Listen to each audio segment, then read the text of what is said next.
No, it's easy. We sat here and stared at We it. could Try to figure out if it's on. Okay, the board has returned to regular session. It was an executive session on a personnel matter. There were no votes or decisions made in the executive session. So now we're down to the vote on all the two administrative items. So, all those in favor of the two signify by saying yes. Yes. Yes. Anybody opposed? Yes. Are you opposed? No, I said yes. Oh, okay. Yeah. You're gonna be quick, Larry. Okay, so it's an all yes vote. We got the name of the employee? No? Keith Cook. Okay. Okay, we'll move to the finance section, and I need a motion to look at this place. So moved. Mr. Baker? Second. Smith seconds it. And I assume Mrs. Candy is gonna talk about that. Play it herself tonight. Hey, I'm not used to it. Okay, item A is scheduled invoices totaling $1,126,768.60. And invoices are available for inspection in the finance office. Any questions? That's all there is for you tonight. Birdie this evening. Okay. Birdie, while we're on, we haven't heard anything more about our penalty or anything like that, have we? I was reading last night, there's a law that's getting very close. Well, it's past the House, I know that. I mean, I didn't see her. Oh, okay, I don't want to usurp your, we'll go ahead. Actually, I have some information. Well, let's just do the updates, we'll do it all one time. Right. Okay. Okay, we'll just do them all one time. All right, all those in favor of the finance section? Yes. Then all yes? Yes. Okay, we'll move to the personnel section. If you have a motion to look at personnel items. So moved. Mr. Wilkerson? Second. Mr. Curry? And Ms. Wilson? Okay. Blue page here. Section A is the transfer of service personnel. Section B, employment of extracurricular personnel. Section C is a leave of absence. The effective date is noted. Section D is resignation and/or retirement, and that's noted under the effective date. Means retirement. And to abolish the extracurricular professional posting for Hamlin Pre-K Upper School computer lab monitor for Monday and Tuesday at Hamlin Pre-K. Any questions, anyone? Well, Dane Baker, is he also one of the wrestling coaches? Assistant. Or Assistant. Is he gonna be doing those duties? Does anyone know during this league? I mean, I'm not knowing what his league. That's a good question about, I've not He has a seen new it. baby. No, he's babysitting. Well, he's bonding with his new baby. Bonded, okay. Maybe they can bond on the mat. Okay. All right. Nothing else. All in favor of personnel items? Then all yes? Yes. Yes. Okay. Now, we'll go to comments and concerns. The floor is yours, Ms. Lucas. Okay, now, are you gonna ask for a water update during this period of time? Just whenever you want to interject, it doesn't matter. We want a truthful water update. Well, where are you gonna get that? At least the up-to-date water update. He How's that? usually is more up to date than I. I have many things that I want to state.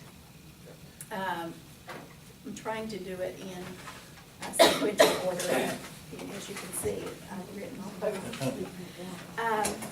My office was notified by the State Department of Education that Governor Tomlin had requested water samples from schools affected by the January 9th chemical spill to be completed by the National Guard.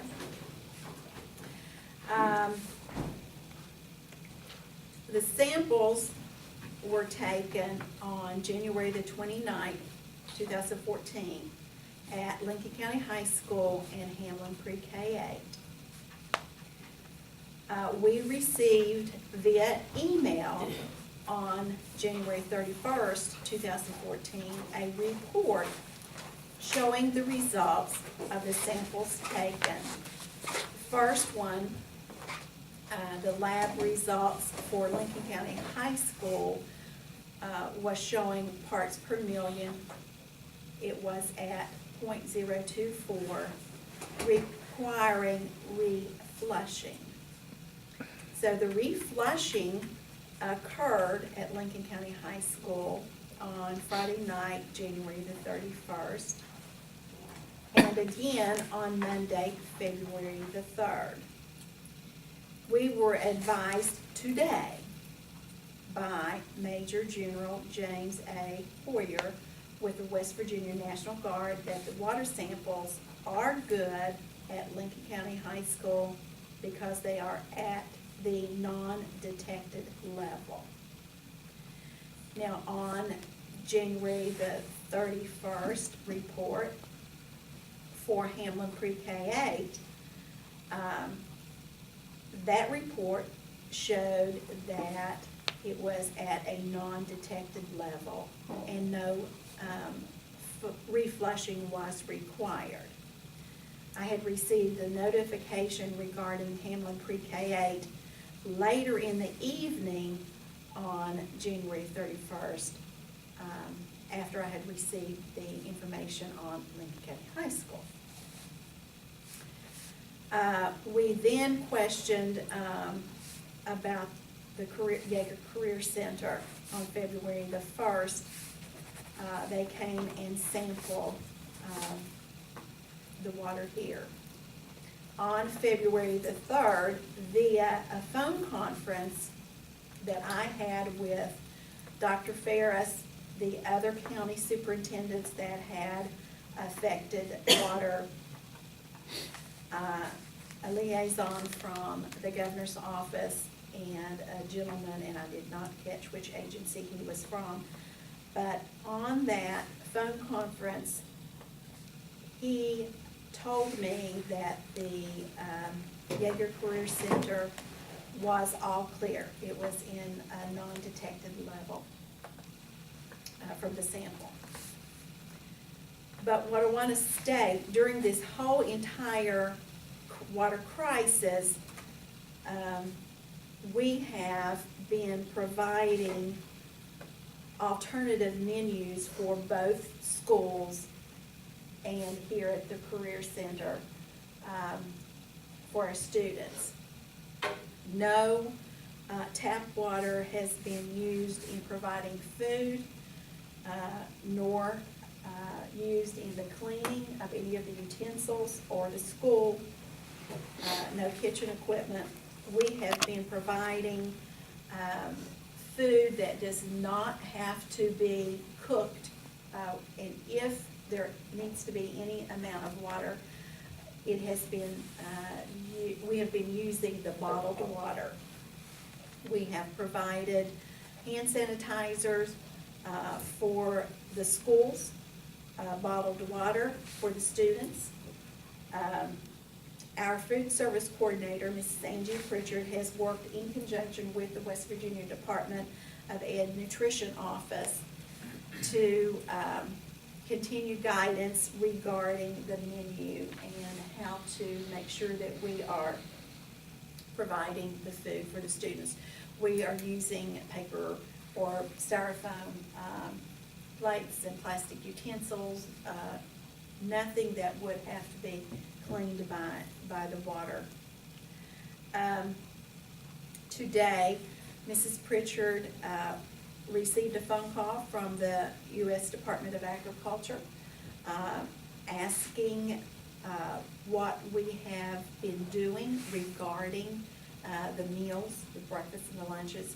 For our students, she explained to them what we had been doing, and they said that they were okay with the procedure and the process that we are using, but they did ask when, the status might change once we have received all clear. But at this time, and as she told them, we are planning to continue the remainder of this week. We will make a decision when we want to change. But also, the National Guard delivered bottled water to the county the week of January the 13th. and we have continuously used the bottled water at both schools in Yeager Center. Today, Mr. David Smith made arrangements with the 911 center in Hamlin and picked up extra water, correct? 3 pallets of water. 3 pallets. We were told on the conference call that I participated in yesterday, if we start to run low on water, to work through our 911 center, and then they will contact the National Guard in order to continue supplying us with water at this time. So, I understand that there have been some other charts other than what had been sent to us as superintendents that are out on the, is it Homeland Security website. Homeland Security website that we had not been receiving, and I didn't realize that because we had not received that information to go to that website. Because the West Virginia Department of Ed had been sending information to us all along until, this past weekend, I didn't receive any more charts. I think I forwarded, what I had to Mr. Priestley. But we understand, that all of our facilities have been given an all clear at this point. So that's the information I have. Well, let me ask you something while I'm thinking about it. I think Kanawha County got an all clear Monday or Saturday, Sunday. Then they went to one of the schools, they went to school Monday morning, their water was dirty. Are we having anyone to check before these kids come to school, see if it's dirty or smell an odor? We will, before we start to actually utilize any of the water, we will check. Because I think I'm right, that Kanawha County had a school that they was all clear, and then they went back to school the next day and it wasn't all clear. They had to re-flush again, so. I think that did happen a couple. I read your posting today, but I may have missed something. Who initiated the contact with the USDA? Did they initiate contact with the county, or Yes, did we they call called Ms. Pritchard. based on what? I National news? I suspect that the meeting that they had in Washington today may have Oh, okay, prompted, that's right. may have prompted that call. Okay, But makes sense. Isn't Kanawha County, maybe others doing the same thing we're doing? We are all doing the same things, yes. So maybe they called them too, Larry. They may have, but we have been in constant communication with Dr. Ferris, and any information, and he has had conference calls with each of the superintendents for how many days, Mr. McKibb? It was like 5 days, 4 or 5 days, evening update phone calls and giving us any information or guidance. And most often it was, what are you all doing? Are you still, do you have any needs? And he did, call the superintendents in last, I'm trying to think which Friday, on the 31st. We were in a meeting, and again, the liaison from the governor's office was there in the meeting, and a lot of that meeting was taken up by looking at our calendar and what, since we're under a state of emergency, and how to make up those days. And that was before all of the temperature and everything else that had hit. So, but he has been good about, what he knows, he lets us know, but they were not getting the information on the charts, and I think I sent that email out where their communications person had not received any other charts since the weekend, so. And just so that we're all clear, I looked at the charts that were circulated today, and the center, I believe the CDC, has a limit of 1 part per million for whatever the constituent chemical is. We, though, are insisting on a non-detection of that chemical before we'll even consider a water supply to be safe. Correct? That's what, that's, I don't know whether it's we are, but The governor. the No, governor, the governor's the office. governor has made the level much lower than CDC was saying was safe. Okay. And the governor said, well, we want to go beyond that, and he's lowered the. Well, then, the samples that Dana checked, are we having them checked even lower than that? That's not, was gonna be my question, if we obviously haven't gotten we results have back not, from the we ones have Dana not, said. right, we have not received the results from those at this time. But now, but when it says ND non-detectable, that doesn't mean there might not be some, Some in, it's just that's not right, yeah. harm or. But we're having them checked lower than what the government did. Well, you're never gonna be able to test below non-detectable. That means. Well, yeah, no, non-detectable is, I mean, they can set their machine, they can check lower than, I mean, if they're checking for 1 part per million or whatever, they can, They're not checking for 1 part per million, they're checking for the least amount they could conceivably detect. I mean, that might be, well, you can, I think Steve had the numbers written down, they were finding results of 0.01 parts per million. So they were finding 10% of what the permissible or the CDC level was. Now, non-detectable just means the equipment's not sophisticated enough to find it at any lower level than that. well, I understood Dana said he could check lower than what they were. I'm not- Well, again, That's over you my could head. use more sophisticated equipment, you could use a different lab, you could Well, use they're a using different a methods different lab, test. that's what we're doing. What's that? We're using a different lab. That's smart. Yeah, I mean, you want to cross-check right, results. that's right, yeah. The only problem we're gonna run into there is when he took his sample, all this flushing hadn't happened. at the high Yeah, school. I'll say. Oh, so yeah. that's- His is kinda gonna be. There's a fully water company together. flushing too, or they, They have do all the to. flushing now. They've been at the fire hydrants, I know here in town, letting them run. Weren't they flushing at the high school when we Yeah, were Friday flushing? morning, actually this past Friday. Well, they were today, They flushed the fire hydrant at the high school today. today. Even after we sent Mr. Snyder the message that we had gotten the non-detection report, he said that the man from West Virginia American Water was there and said, well, if you don't care, if it's not bothering anything, like the valve flow of the water, we're gonna let this hydrant run for a couple more hours. And they said, well, that's fine. We don't have to pay for it. No, we don't have to pay for it, no. And it ran, it's down there near Mr. Cummings' auto mechanics class. That is, back there on the corner. Okay, well. Some of our legal updates, though. Okay, are you finished with the water? Yes, I am. But we can feel confident in telling people that all 3 of our locations that at some point had, whatever that's called, the chemical in it, that all those are now at a non-detectable level.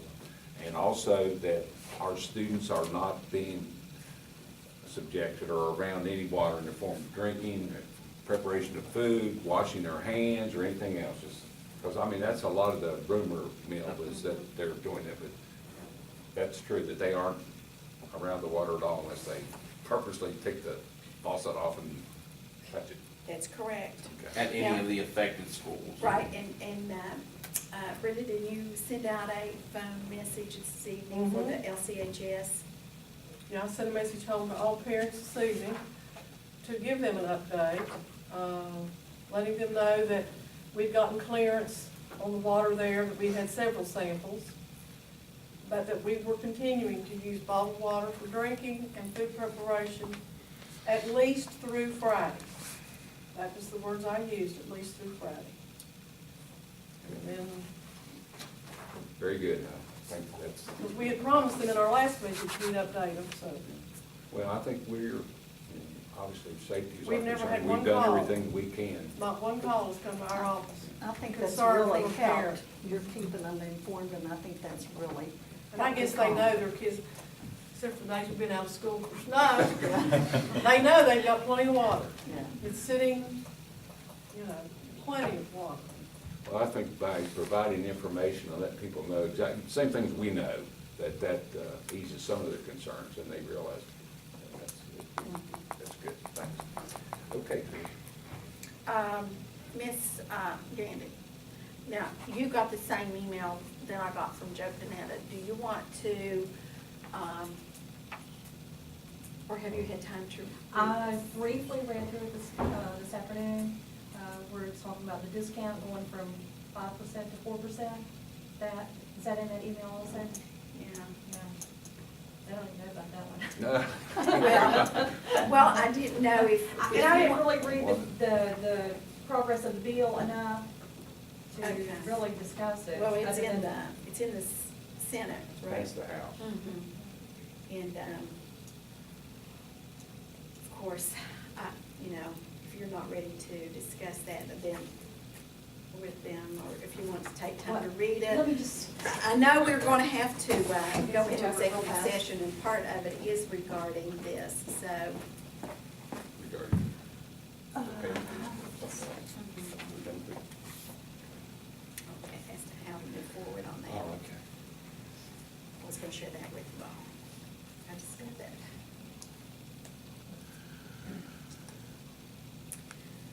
I want to make sure, Bertie, that you talk about, what we would receive less, and in step 7, and then the changing to step 9. Jody's been. And I can't really give you good, that good of a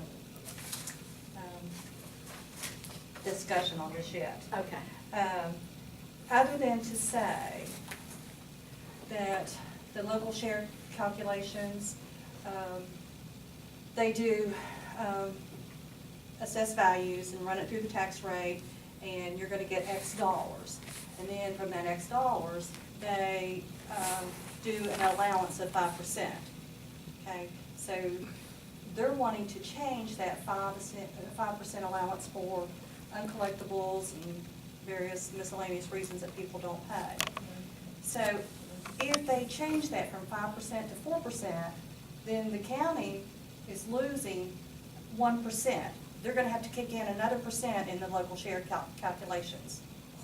So any money that we get from the local tax collections, they're basically gonna pull another percent away from us, is what the end result of this is going to be. Is this a proposed bill or something? Yes, yeah. But then could we get it back in step 7? And that's the part, Tricia, I haven't read that enough Okay, well, to say yes or no on that. Well, from my source that we will, Mhm. but, That you we'll know, get it back. but that doesn't mean that my sources, Had enough time to digest it either. And I just read this really fast, I didn't even look at the printouts.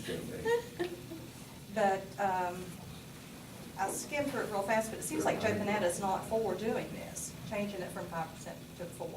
So I just kind of didn't take enough time this evening to read it, and just wasn't prepared to talk about it. But obviously, Okay. this bill would not be beneficial to the school system, unless it comes back in some other. Unless it would come back, yeah, because we But definitely if it don't comes want back to. in step 7, that just means that something else in step 7 is, Yeah. you're not gonna get that. And I don't think we get it all back. I think all but $11,000, if I understood. Yeah. Yeah, it's like I said, I haven't even looked at the charts. to get it off. Yeah, so I'll study it really good, and then we'll talk about it when we have our meeting on the 10th. Okay. Like I said, I just looked at it real fast and saw that Joe didn't seem to be too much in favor of it, so I didn't give it a whole lot. Trish, you want this back? See.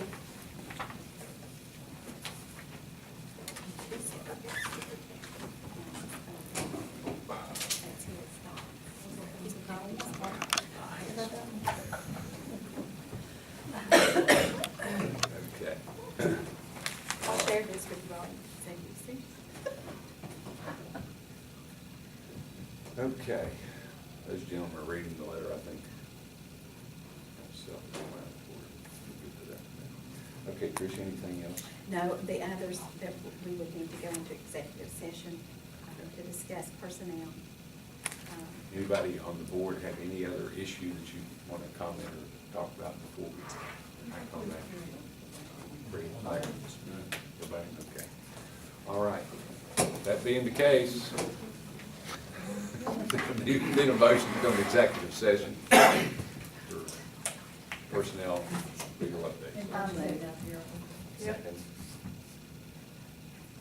Carol made the motion, Rowdy seconded. Is that an all yes? Yes. Yes. Okay. So we're gonna